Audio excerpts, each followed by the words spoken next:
Hey guys, আজি মই আপোনালোকৰ ওচৰত লৈ আহিছোঁ এটা মিনি কেক ৰেচিপি একদম সহজতে 5 মিনিটত বনাই খাব পাৰে আপোনালোকে মিনি কেক লগতে আপোনাৰ সন্তানক টিফিনতো দি পঠাব পাৰে ঘৰতে বনোৱা হেলদি কেক ইয়া দুটা বাছ কণী লৈছোঁ আৰু ইয়াতে বাছ অকণমান চকলেট এসেন্স দি দিছোঁ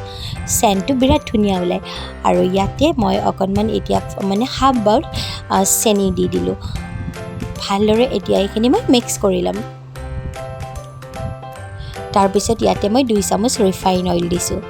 এইখিনি ধুনীয়াকৈ মিক্স কৰি লৈ ইয়াতে আধা বাউল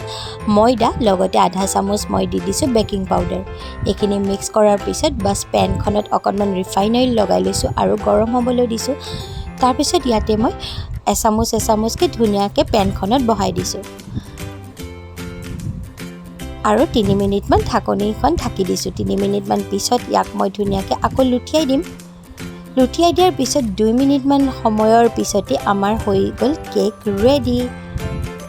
এয়া চাওক খাবলৈ টেষ্টি হেলদিও হয় আজি ভিডিঅ'টো চাই কেনে পালে জনাব পুনৰ আকৌ লগ পাম নতুন এটা ভিডিঅ' লৈ